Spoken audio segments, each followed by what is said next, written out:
राजा भल्या पहाटे बागेमध्ये बसलेला असतो आणि एक भिकारी कटोरा घेऊन राजाच्या समोरून जात असतो. राजाला समोर बघितल्यावर राजाजवळ तो भिकारी जातो आणि सांगतो, राजन, मी स्वभावानं भिकारी आहे,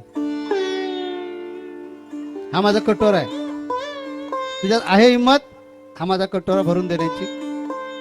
राजाला थोडंसं लागलं ते, मी राजा आणि एका भिकाऱ्याचा एवढासा कटोरा भरून देऊ शकत नाही मी.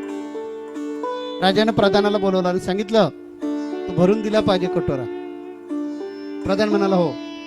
त्या कटोऱ्यामध्ये राजाचा जो प्रधान होता तो प्रधान प्रत्येक वस्तू धनद्रव्य आणून त्या कटोऱ्यामध्ये टाकत होता.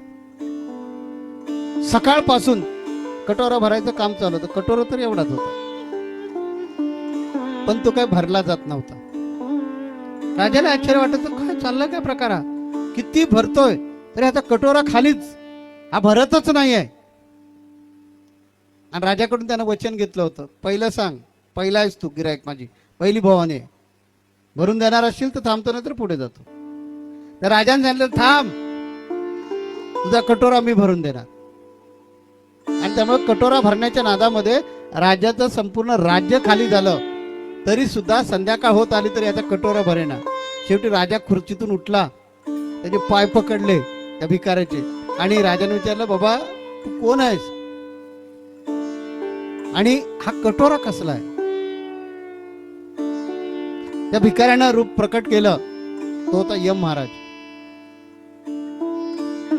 आणि तो कटोरा जो होता त्याने राजाच्या हातात दिला आणि सांगितलं, राजन, हा जो कटोरा आहे ना, उलटा करून बघ, म्हणजे तुला कळेल काय आहे ते. उलटा करून बघितल्यानंतर लक्षात आलं, दुसरं काय नव्हतं, माणसाची कवटी होती. राजानं बघितलं, म्हणाल माणसाची कवटी आहे, एवढं काय त्याच्यामध्ये विशेष आहे? तर म्हणाल, हिच्यामध्ये अडकलेलं आहे मन. आणि मन ही अशी गोष्ट आशाळभूत आहे, कितीही करा ती कधीच पूर्ण होणार नाही.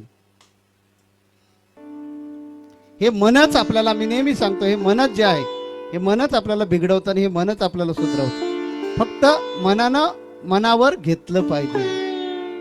कारण अध्यात्मच माणसाला मानवापर्यंत घेऊन जाईल, माणुसकीपर्यंत घेऊन जाणार आहे. म्हणून विज्ञानाबरोबर अध्यात्म तितकंच महत्वाचं आहे. कारण अध्यात्मातूनच माणुसकी नावाचा जो धर्म आहे, माणूस पण जे आहे ते उदय पावणार आहे.